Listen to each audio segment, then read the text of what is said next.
السلام علیکم، شرائع دستور سے میں ہوں عبدالقیوم صدیقی اور آپ ہیں QS کے ساتھ. میرے ساتھ ہیں آج دو مہمان، احمد منصور اور آغا اقرار صاحب. تو دو تین ٹاپکس ہیں. ایک تو پہلی بات ہے کہ ایک آج کل جو ٹاک آف دا ٹاؤن ہے وہ امریکی محکمہ خارجہ کے ترجمان کی گفتگو ہے، اور اس کے بعد جو پاکستان کی مختلف دفاعی نوعیت کے معاملات کے حوالے سے جو ادارے ہیں ان کے اوپر پابندیوں کی بات ہو رہی ہے.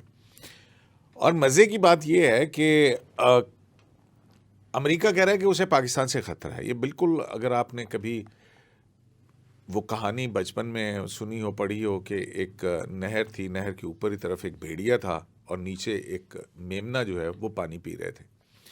تو بھیڑیا کہتا ہے کہ تم میمنے کو کہ تم پانی گندا کر رہے ہو.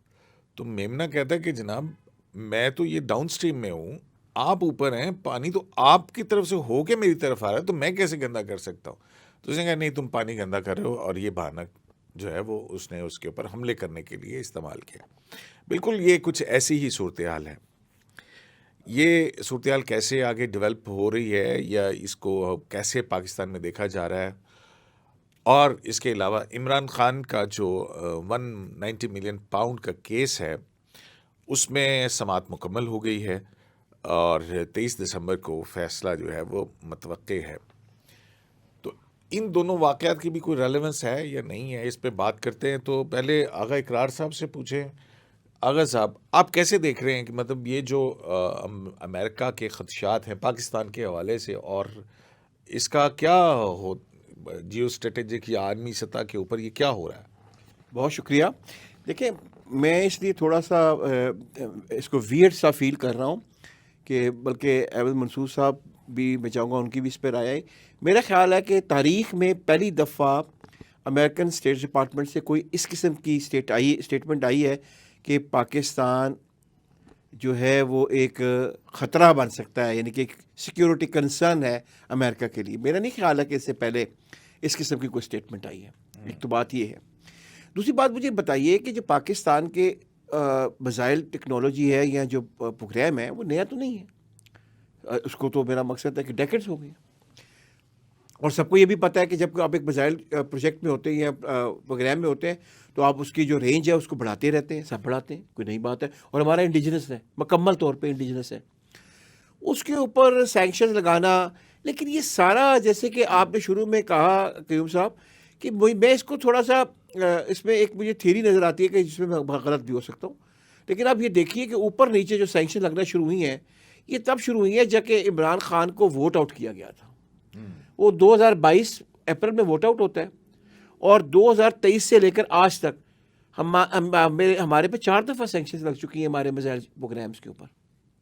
تو میں تو ان کو ایک طرف آپ یہ دیکھیں کہ سینکشنز لگ رہی ہیں، پھر دوسری طرف دیکھیں جو امریکن پولیٹیشینز ہیں وہ ڈیمانڈ کر رہے ہیں کہ عمران خان کو ریلیز کیا جائے، اور پوری کمپین چلا رہے ہیں عمران خان کے لیے.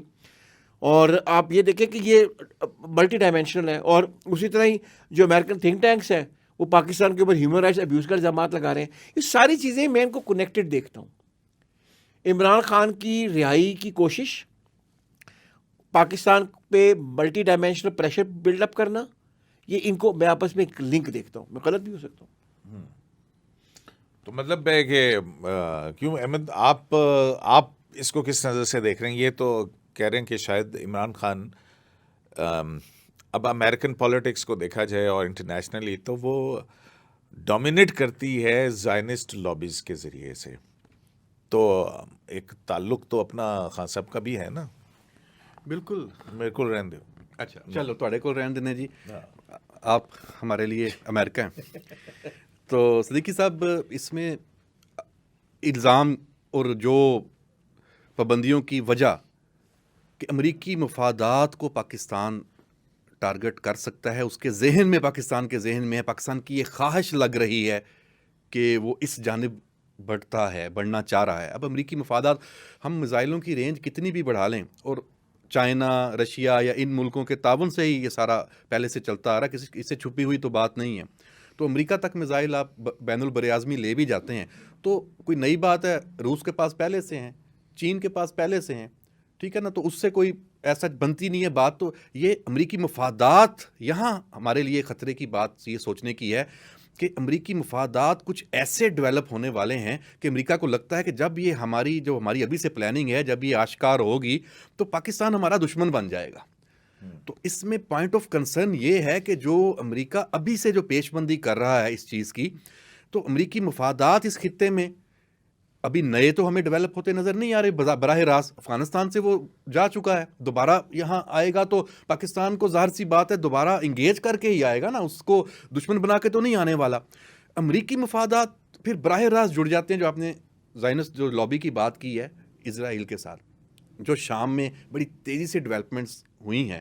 تو امریکی مفادات پھر اسرائیل ہو گیا کہ پاکستان, ظاہر سی بات ہے کہ وہ ایک پیش بندی ہو سکتی ہے کہ اس کو ابھی سے ہم کاؤنٹر کر لیں, اس پہ اوپر پابندیاں لگانے کی. اور اس میں دیکھیں یہ معمولی بات, اس کو ہم ہضم نہیں کر سکتے.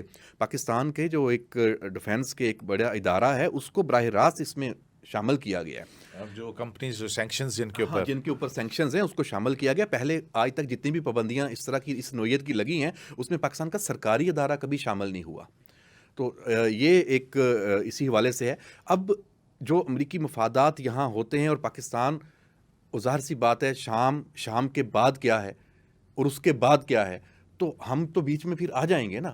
تو اور پاکستان کا اس میں ایسا سٹانس ہے, آپ کا جو حکومت, آپ کے عوام, وہ امریکہ کے لیے تو شاید نرم گوشہ ہو, اور ہے. ہم نے امریکہ کو کبھی پاکستانیوں نے دشمن نہیں سمجھا, اور نہ میرا نہیں خیال کہ ہم آنے والے سالوں میں بھی سمجھیں گے. ہماری بحیثیت قوم, ہم براہ راست یہاں کی سیاست میں ضرور امریکہ کو تڑیاں بھی لگاتے ہیں اس کو کہ ہم امریکہ کو کی اس کی جو پوری دنیا پہ ایک اس کا غلبہ ہے اس کو ختم کرنے کی جنگ لڑ رہے ہیں. لیکن اصل میں تو حقیقت میں تو ہم امریکیوں کو اپنا دوست سمجھتے ہیں, ہمارے پاکستانی وہاں جانا فخر سمجھتے ہیں.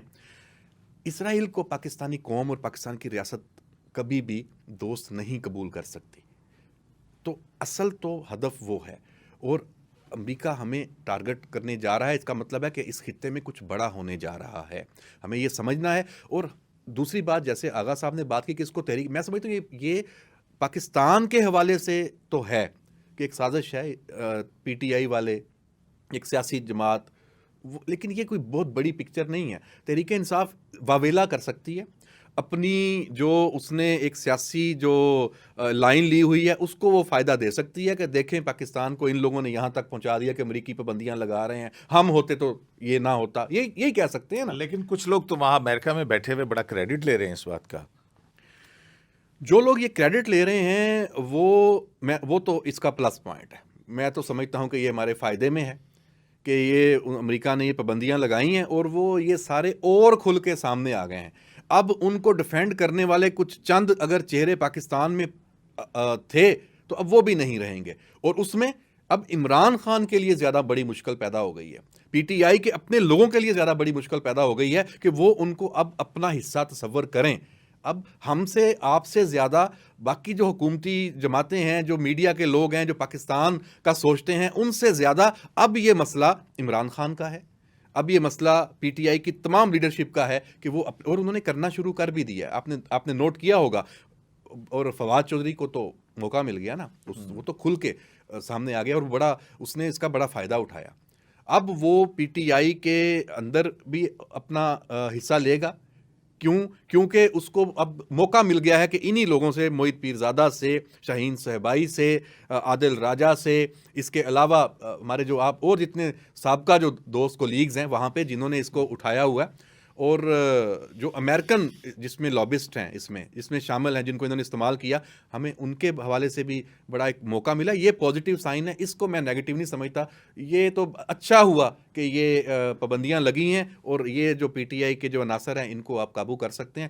اور عمران خان, آپ دیکھ لیجئے گا, عمران خان کی طرف سے یہ بات سامنے آئے گی کہ یہ جو لوگ اس کو سپورٹ کر رہے ہیں پاکستان پہ پابندیوں کو, یہ ان کا میرے ساتھ کوئی تعلق نہیں ہے, یہ میرے لیے آج کے بعد سارے سلمان احمد ہیں. اچھا, نہیں تو آپ کا کیا تھیسس ہے اس کنیکشن کے حوالے سے, اور یہ جس طرح کی کیمپین شروع ہے اس کو کاؤنٹر کیسے کر سکتے ہیں؟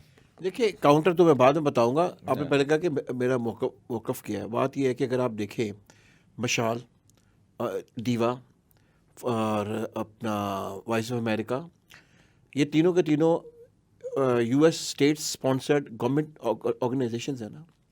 آپ ان کی لائن دیکھیں، یہ سارے کے سارے وہی بات کر رہے ہیں کہ پاکستان میں ہیومن رائٹس ابیوز ہو رہے ہیں. اور پی ٹی آئی کے نہیں، وہ تو آپ کے جج صاحبان بھی کہتے ہیں، آج ترمین اللہ صاحب بھی یہی کہتے ہیں. میں جج صاحبان کے بارے میں میں تو کچھ نہیں کہوں گا، کیونکہ آپ نے کیا بھی دیا تو آپ کو کوئی فرق نہیں پڑنا ہے. ٹھیک، تو ان کے ریمارکس تو آتے ہیں، وہ ٹھیک ہے، لیکن میں ان پہ ریمارکس نہیں دینا چاہتا ہوں نا. تو میں یہ کہہ رہا ہوں کہ بلکہ آج بھی ایک کیس تھا، اس کے اندر بھی مطلب آپ کا وہ ایک کیس ہے، ایک بندہ مفرور ہے، تو اور اس کے بعد جو ہے نا انہوں نے کہ جی اسٹیٹ یہ کر رہی ہے، اسٹیٹ وہ کر رہی ہے، اسٹیٹ ادھر توجہ دے، ادھر توجہ دے، وہ ہو گیا، یہ ہو گیا. وہ بھی خوش ہیں. دیکھیں، پتہ نہیں، آئی ڈونٹ نو. میں یہ کہوں گا کہ پاکستان کا جو لیکن دیکھیں نا، ایک سپریم کورٹ آف پاکستان کے ایک معزز جج کی طرف سے اس طرح کی اگر ریمارکس آئیں گے تو اس کا ایک پھر اپنا ہی اس کا ایک امپیکٹ تو ہوتا ہے نا. میرے خیال میں مجھے سلاغش گراؤنڈ پہ نہ ہی لے کے جائیں، کیونکہ پھر میں اگر بولوں گا تو پھر بعد میں شاید ہو سکتا ہے کہ آپ ہی کو کوشش کرنی پڑے میری کوئی ضمانت کی، کیونکہ میں پھر اتنا ہی صرف کہوں گا کہ میں تو پہلے تو آپ میرے دوست ہیں تو آپ کوشش نہیں کریں گے کوئی وکیل کرنے کے لیے میرے لیے، کیونکہ پاکستان کا جو سسٹم ہے نا جج ہائر جوڈیشری میں ججز کی پوسٹنگ کا اور اپوائنٹمنٹ کا، وہی غلط ہے. پولیٹیکل موٹیویٹڈ کمپلیٹلی ایوری جج اتنی مشکل سے بات ابھی تو اس طرف لے کے آئے آپ، اس کو پھر اس کو متنازع کر رہے ہیں. خدا کا خوف کریں. مطلب آپ چاہتے ہیں کہ چیف جسٹس ہے وہ اپنے سارے بچے خود پیدا کرتا جائے، مطلب ملک کا نظام نہ کرے، پارلیمنٹ نہ کرے. مطلب آپ پارلیمان اگر کرنے جا رہی ہے تو کرنے دیں، کچھ 2 4 5 10 سال تو چلنے دیں نا اس کو. دیکھیں بات یہ ہے نہیں تو کہ آپ کو اپوائنٹمنٹ کے کون سے ابھی تو اپوائنٹمنٹ کا طریقہ کار بدلا ہے نا جناب. مجھے موقع دیں، مجھے ایک بات بتائے، جب آپ نے سول جج بھرتی کرنا ہوتا ہے تو آپ اس کے مقابلے کا امتحان لیتے ہیں، اس کے بعد سول جج ہوتا ہے. اسی طرح ہی جب آپ نے کوئی بھی یعنی کہ اس پہ پروونشل لیول کے اوپر لاء کی اپنا ڈپٹی سیکرٹری کی یا اپنا سیکشن آفیسر کی جابس کرنی ہوتی ہے، آپ اس کے مقابلے کا امتحان لیتے ہیں.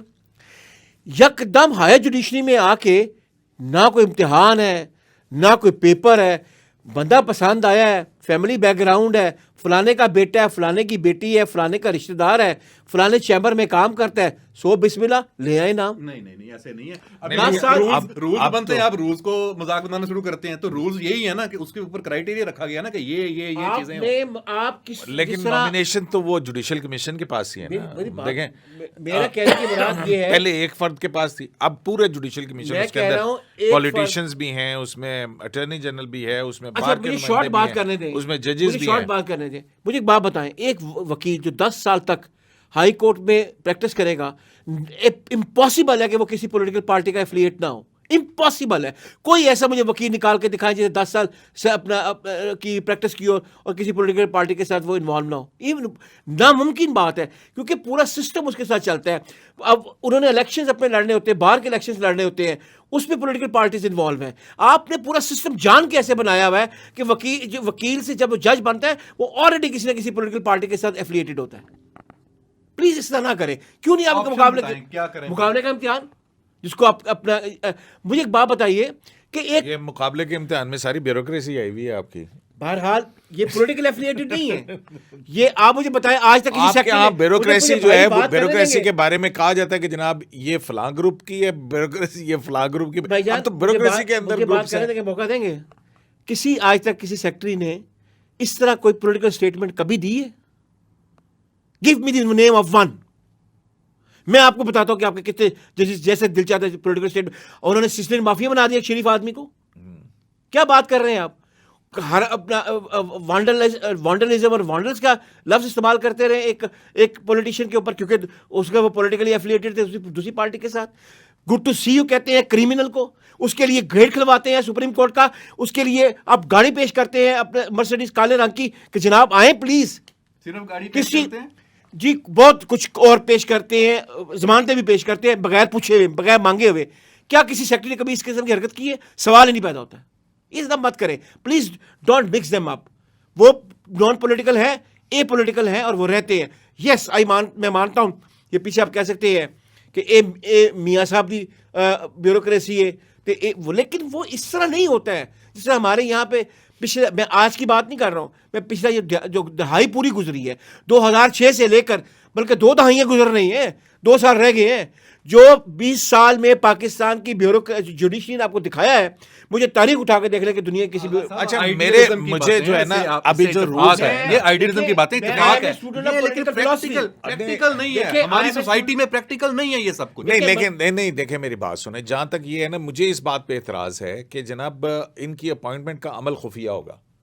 یہ کیا ہوا, یہ سامنے ہونا چاہیے کہ جناب ان سے اگر سوال ہو رہے ہیں اس کے میں یہی کہہ رہا ہوں جواب ہو رہے ہیں اوپن بالکل ان کیمرہ ہیئرنگ نہیں ہونی چاہیے کہ جی آپ ہیئرنگ کریں. کچھ لوگ بیٹھے ہیں. آپ کہہ رہے ہیں آپ نے ابھی بڑا ان کو بھی بڑا جوش آیا تھا اس کا اپنا پارلیمنٹ کا, آپ کو بھی آیا تھا, پارلیمنٹ کی بات کر رہے تو ہیئرنگ کریں پارلیمنٹ میں کہ یہ نام ہے اس پہ. پارلیمنٹ کی نمائندگی تو شامل ہے نا. نہیں میں پارلیمنٹ میں ہیئرنگ کی بات کر رہا ہوں, نمائندگی کیا ہے مجھے ایک بات بتائیں. وہی بات 10 آدمی ہے, 2 کہتے ہیں یار ایس کی میرا بھتیجا رکھ لے, ٹھیک ہے, ایک کہتا ہے کہ چلو میری بھانجی بھی ہے اس کو بھی دیکھ لینا. 10 آدمی 12 اپنا جو ہے نام آگے پیش کر سکیں گے, پتہ چلے گا کوئی نہ کوئی کسی کے ساتھ ایفیلیٹ تھا. آپ ہیئرنگ کیوں نہیں کرتے اوپر پارلیمنٹ میں, فلور آف دی ہاؤس کیوں نہیں کرتے ہیں؟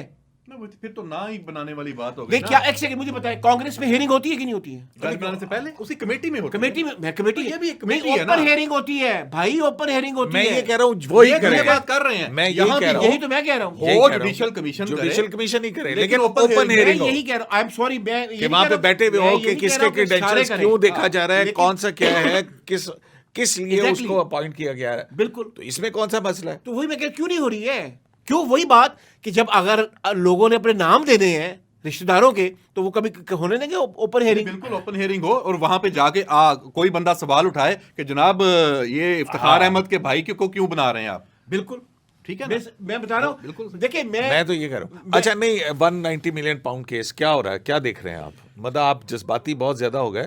نہیں جذباتی نہیں ہوا آپ نے. دیکھیں بات یہ ہے کہ میری ایک رائے ہے. ٹھیک ہے میں مان رہا ہوں اس بات کو, آگے چل رہا ہوں. احمد بھائی میں آگے چلنے لگ گیا نا, اجازت دیو. احمد بھائی نے کہا کہ میں بیسکلی ایک آئیڈیلزم کی بات کرتا ہوں. یس آئی ایم اے آئیڈیلسٹ, کیونکہ میں پولیٹیکل فلاسفی کا اسٹوڈنٹ ہوں. میں کہتا ہوں جو ہونا چاہیے وہی ہونا چاہیے, نہیں ہوتا ہے اب میں اس میں کچھ نہیں کر سکتا ہوں. اب میں آج 190 ملین پاؤنڈ کے کیس پہ, کیسز کے بارے میں آنیسٹلی اسپیکنگ میں کوئی بات بتاؤں کہ اس کیس کا فیصلہ کیا ہوگا یہ تو آپ کو پتہ چل جائے گا بخل میں منڈے کو. یہ پہلی دفعہ ہے ہاں جی کہ اس کیس کے فیصلے کے حوالے سے جو پیش گوئیاں ہیں وہ خود تحریک انصاف سے جڑے صحافی یا یوٹیوبرز کر رہے ہیں. وہ ہمیں بتا رہے ہیں کہ جناب اس میں 10 سال سزا ہونی ہے. اچھا اس میں نہیں, شیر افضل مروت نے تو 14 سال کی بات کی. یہاں پہ تھوڑا اس میں شیر افضل مروت کی تو خاص 4 سال کی زیادہ ہوگی. اس میں دیکھنا ہے, میں یہ دیکھوں گا لیکن پولیٹیشین کی سزائیں سسٹین کہاں کرتی ہیں. بات جو باقی ایکیوز ہیں, یعنی کہ جو بینیفیشری ہے وہ تو ٹھیک ہے, جو بینیفیٹر ہے اس کو سزا کتنی ہونی ہے دیکھنا تو یہ کہ ملک ریاض کو سزا ہوتی ہے کہ نہیں ہوتی ہے. نہیں وہ شامل ہے اس میں, وہ باقی ملزمان ہیں اس میں وہ بھی شامل ہے. نہیں وہ اس میں تو یہ ہوتا ہے کہ جناب جو ہے وہ اگر نہیں ہے ملک کے اندر. دیکھیں ابھی ہم نے دیکھا تھا پیناما کے بعد شریف فیملی کے اوپر جو ریفرنسز بنے تھے اس میں سے میاں صاحب کو بھی سزا ہوئی تھی, مریم نواز کو بھی جو ہے وہ لوور کورٹ سے ہوئی تھی, لیکن وہ ہائی کورٹ کے اندر سسٹین نہیں کر سکے. مطلب آپ دیکھیں کہ کیا طریقہ کار تھا اس کے اندر, کوئی چیز پروسیکیوشن کیس ہی کوئی نہیں تھا, لیکن یہ ہو جاتا ہے. تو میں اس لیے یہ کہہ رہا ہوں کہ 190 ملین بڑا اسٹرانگ کیس ہے. اس میں اب یہ دیکھنے والی بات ہے نا, کیس تو بظاہر سارے اسٹرانگ لگتے نظر آتے ہیں. نہیں 2 کیسز تو وہ اس میں یہ ہوتا ہے کہ جو ایکیوز ہیں وہ ان کے تو باقی اگر جو نہیں ہیں تو اس کو پینڈ کر دیا جاتا ہے. دیکھیں پولیٹیکل جیسے حسین نواز اور حسن نواز کا تھا, اس کے سیاسی جو مخالفین ہیں ان کو یہ موقع مل جائے گا اس بات کو جسٹیفائی کرنے کا. دیکھیں جی یہ یہاں پہ ثابت ہو گیا جرم دار ہے, سزا ہے. لیکن وہ تو ابھی پہلی سٹیج ہے نا. یہ تو میں کہتا ہوں کہ بڑا جو انوکھا پن ہے نا عمران خان کا وہ یہ ہے کہ یہ سپریم کورٹ سے کیس نہیں آیا, یہ نیچے سے کیس ٹرائل کورٹ سے شروع ہو رہے ہیں. مطلب باقی جو ہے پٹھوں کا ٹرائل دیکھ لیں, مطلب آپ ہائی کورٹ سے جو ہے نا وہ سزائے موت دیکھیں, اور پھر وہ اس میں بیسکلی ایک ونڈو ہی بند کر دی گئی. ایگزیکٹلی اپیل کا جو حق تھا اب سپریم کورٹ نے کہا کہ وہ فیئر ٹرائل نہیں کے مواقع نہیں فراہم کیے گئے. میاں نواز شریف کا جو ہے وہ سپریم کورٹ سے نائل کر کے تو نیچے بھیجا گیا سارا کچھ کر کے, مطلب انویسٹیگیشن کر کے, اور یہ بھی کہا گیا تو اس کو ریگولر چیک اپنا اس کے لیے ایک الگ بیچ مانیٹرنگ جج بنایا گیا. تو یہ ساری چیزیں ہیں. اب یہ جو عمران خان صاحب کا جو کیس ہے یہ تو نیب کا اور انیشیٹ ہوا، پھر وہ کابینہ اور گواہان اور یہ سارا کہاں تک جائے گا؟ ویسے آپ کا کیا خیال ہے؟ آپ نے پی ٹی آئی اور ان کے کہہ کے تو جان چھڑا لی، عمران خان، آپ کے سورسز کیا کہہ میرا رہے ہیں؟ خیال ہے کہ عمران خان کے خلاف اس وقت جتنے بھی کیسز ہیں نا، ایک سب سے مین یہ 190 ملین پاؤنڈ ہی ہے، جس میں آپ منطقی طور پہ کہہ سکتے ہیں کہ سزا ہے۔ معذرت کے ساتھ توشہ خانہ وغیرہ کو میں نہیں سمجھتا، توشہ خانہ کو سزا دینی ہے نا تو پورے پاکستان کو دے دیں، ٹھیک ہے نا، وہ ٹھیک ہے، پرائم منسٹر لیول اور عمران خان جو باتیں کرتا تھا اس حساب سے وہ بنتی ہے اخلاقی سزا۔ اور نہیں دیکھیں میری بات سنیں، جب تک کوئی پکڑا نہیں جاتا وہ آپ نہیں ہاں یہ تو ہے، مطلب 190 ملین نہ دیکھیں اس میں اتنی کسی نے اوپن باقی جو پاکستان ہے اگر اس نے تحفے لیے تھے انہوں نے بیچ کے تھے نہیں نا اپنے پلے پائے۔ اس میں فزیکل ایویڈنس، اس میں جو آپ نے سفارش لی ہے وہ کیا کہتے ہیں القادر ٹرسٹ، کہ وہاں پہ آپ نے وہ ایک جگہ لی ہوئی ہے، زمینیں لی ہوئی ہیں، وہاں پہ بنایا ہوا ہے یونیورسٹی نام کے اوپر، جو بھی کہہ لیں، تو وہ زمین مفت میں آپ کو کیوں ملی؟ اس وجہ سے ملی کہ آپ نے ملک ریاض کو فائدہ پہنچایا، اس کے 52 ارب یا جو 50 ارب کو پاکستان لانا اور سیٹلمنٹ کرنی جو اس نے کمٹمنٹ سپریم کورٹ میں کی ہے، تو وہ پیسہ وہاں سے جو پوری کہانی بنائی گئی وہ سارا وہ کیا گیا اور وہ اس کو مانتا بھی ہے۔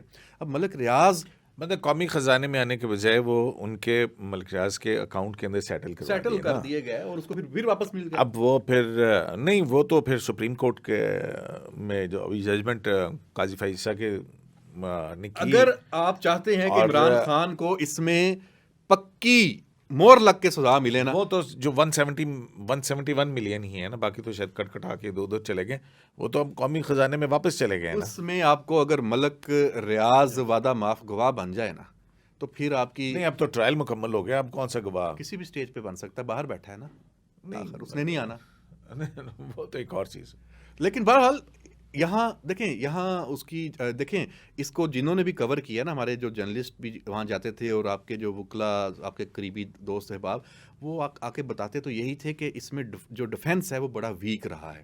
انہوں نے کیا کیا؟ انہوں نے ٹائم گین کیا، انہوں نے جو جرا بھی ہوئی ہے اس میں بھی کوئی وہ ایسا کوئی سبسٹینشیل ایویڈنس وہ اپنا نہیں پیش کر سکے، کسی اور طرف جاتے رہے کہ یہ بنتا نہیں ایسا نہیں، وہ تو ایک لیگل اسٹریٹجی ہوتی ہے، کیونکہ اگر آپ اپنا ڈیفینس پیش کرتے ہیں تو پھر اونس آپ کے اوپر آ جاتا ہے نا، پھر اس کو صحیح ثابت کرنے، تو یہ پروسیکیوشن کے اوپر ہی رہے گا۔ تو پروسیکیوشن جو یہ سوالات کے آخری جو جواب دیے ہیں وہ 341 کا بیان ہوتا ہے، پتہ نہیں کیا 342 کا، اس میں عمران خان نے تو پھر یہ بھی کہنا شروع کر دیا کہ چونکہ مجھے آرمی چیف نے بننا تھا اور ہٹانا تھا، مطلب وہ اس کو بھی بیچ میں لے آیا کہ یہ میرے خلاف کیس اس لیے بنایا گیا ہے، پولیٹیکل لے آیا نا، کیونکہ اس کو سب سے اس کو، لیکن اس کی یہ سیاست بکنے والی نہیں ہے ابھی، کیونکہ اس کے جنہوں نے بیچنی تھی وہ اس کے اب ساتھ نہیں، خریدار نہیں ہے، خریدار بلکہ مارکیٹر نہیں ہے۔ دیکھیں بالکل اپنا احمد بھائی بالکل ٹھیک کہہ رہے ہیں، ایک واحد کیس ہے جس میں عمران خان کو سزا ہو سکتی ہے۔ توشہ خانہ کیس میں تو آپ تو ویسے لائر بھی ہیں اور آپ بھی اس کو ساری عمر ڈیل کیا ہے۔ میں لائر نہیں ہوں، میرا مقصد ہے کہ ہاف لائر تو بن ہی گئے ہو۔ نہیں تو وہ جی ایچ کیو والا حملے کا کیس کیا ہوگا؟ وہ تو وہ ایک علیحدہ چیز ہے، دیکھیں وہ کریمنل، کدھر جائے گا؟ وہ تو کریمنل کیس ہے نا، تو اگر فیض حمید جو کلیپ ہوتا ہے تو فیض حمید اپنا کی انسٹرکشنز اور پیچھے ان کی کنائیونس اور ابیٹمنٹ وہ سارے اگر اس کو سزا ہوتی ہے تو پھر یہ تو نہیں بچ سکتا ہے۔ اس میں عمران خان ابھی اس طرح آیا بھی تو کیا سر آئی ہیں نا، ابھی تو ہم جو کیس چل رہے ہیں، جو 3 کیس چل رہے ہیں، ہم تو ان کی بات کر رہے ہیں۔ کچھ خبریں ہیں، میں وہ رضوان رضی کا ولاگ دیکھ رہا تھا، اس میں جو ہے وہ انہوں نے کہا کہ یہ جو 9 مئی کے واقعات میں ملوث جن کا فوجی ٹرائل ہوا ہے اور سپریم کورٹ نے بھی کہا کہ بھئی ٹھیک ہے اب سزائیں آپ سنا سکتے ہیں اور پینڈنگ رکھا ہے subject to final decision of this court, تو اس میں کچھ خبریں ان کے حوالے سے وہ کہہ رہے تھے کہ کچھ لوگوں کو تو 2-3 سال ہیں یا کچھ لوگ بری ہو جائیں گے کہ 20 کے 30 کے قریب ہیں، باقی کچھ کی 3 سال سے زیادہ سزائیں ہیں، لیکن کچھ 5 لوگ ایسے ہیں کہ جن کو جو ہے نا پھٹے چاڑنے کا فیصلہ آئے گا۔ مطلب یہ ان کی انفارمیشن ہے، مجھے نہیں پتا آپ کی کیا انفارمیشن؟ پھٹے چاڑنے کا فیصلہ آئے گا، پھٹے چاڑیں گے نہیں، کیونکہ آصف زرداری بیٹھا ہوا ہے، وہ ہے صدر مملکت۔ اور آپ کو میں ایک بات بتا دوں کہ سزا ہو جانی، آپ کی بات ٹھیک ہے، یہ بڑا چانس ہے کیونکہ بڑا یہ بھی اوپن اینڈ شٹ کیسز ہیں۔ آصف علی زرداری نے یہ طے کیا ہوا ہے کہ جب تک پہلے بھی 5 سال تھا کہ یہاں اس ملک میں سزائے موت نہیں دینی، وہ ایک اس کا وہ اس کے پاس وہ معافی کا بھی اور روک کے بھی رکھتا ہے. تو لیٹس سی, دیکھتے ہیں کہ وہ نہیں, وہ تو ابھی پورا ایک لیکن ابھی تو اس کا پھٹے چڑھتے نہیں. مطلب میں ان کی خبر کی بات کر رہا ہوں, یہ مطلب مجھے نہیں پتا. میں 100% ایگری کرتا ہوں احمد منصور صاحب سے, 100% ایگری کرتا ہوں. پھٹے نہیں چڑھے گا, لیکن سزا ہو بھی سکتی ہے, موت بھی ہو سکتی ہے. لیکن ہم نے حاصل کیا کیا اس سارے سسٹم سے؟ سوال یہ پیدا ہوتا ہے کہ آج تک ہمیں نہیں پتہ ہے کہ کیسز کن لوگوں کے خلاف ہونے ہیں ابیٹمنٹ کے, ٹھیک ہے, کنائمنس کے. جب تک فیض حمید کا فیصلہ نہیں آتا ہے, it is too early to say anything. تو کب تک آئے گا؟ یہ میرا ذاتی یہ خیال یہ ہے کہ تو چارج شیٹ بھی ہو گیا نا, تو چارج شیٹ کے بعد کتنا عرصہ لگتا ہے؟ 2 سے 3 ماہ کا 2 سے 3 ماہ, میرا یہی 2 سے 3 ماہ کا پروسیس تو ہے. مارچ تک یہ بات مجھے چلتی نظر آ رہی ہے. اور یہ اس لیے تو پھر اس کا یہی کیس ہے آپ کا اپنا یہ والا جس کی یعنی کہ جس میں سزا ہو سکتی ہے. توشہ خانہ کے کیس میں تو میں نے 3 سوالوں کا اور اگر 190 ملین پاؤنڈ کے اندر وہ نہ ہوا اور عمران خان بری ہو گیا تو پھر ہو گیا بری. کہ میں اس میں ہم نے کوئی قسم تو نہیں کھائی ہوئی کہ سزا دے رہی ہے. میرا مقصد ہے کیا عجیب سی بات کر رہے ہیں, اگر وہ بری ہو گیا تو ہاں میں بتائیں نا, تو پھر کیا پوزیشن ہو گیا؟ ہم نے قسم نہیں کھائی ہوئی, لیکن کسی نے تو کھائی ہوئی ہے. عمران خان بری تو نہیں ہوتا, آپ یہ دیکھ لیں. اور یہ مذاکرات بھی یہ ادھر اسی سٹیج پہ اسی بات پہ آ کے یہ ناکام ہو جانے ہیں. کیونکہ عمران خان کیا چاہتا ہے؟ عمران خان کا ایک پوائنٹ ہے کہ مٹی پاؤ 9 مئی کے اوپر اور آگے چلو. یہ تو ہونا نہیں ہے نا, یہی تو وہ چاہتا ہے کہ اس کو بھول کے آپ آگے چلیں. 24 نومبر کو بھی بھول جائے, 9 مئی کو بھی بھول جائے. وہ کسی کی بات نہیں کرتا, وہ کرتا پیچھے چلیں اور مجھے وہیں سے دوبارہ شروع کریں. تو یہ نہیں ہو سکتا. تو جناب یہ جو انڈا پہلے یا مرغی پہلے والی بحث جو ہے یہ تو ختم نہیں ہوگی, اور قرائن پہ آثار پہ ہی ہیں ساری چیزیں. اب دیکھتے ہیں کہ کیا فیصلہ آتا ہے. شرائط دستور سے فیم صدیقی کو AQS لائیو سے اجازت دیجیے گا, اور ہاں اپنا فیڈ بیک جو ہے ضرور دیجیے گا, بالخصوص اقرار صاحب کی گفتگو کے حوالے سے.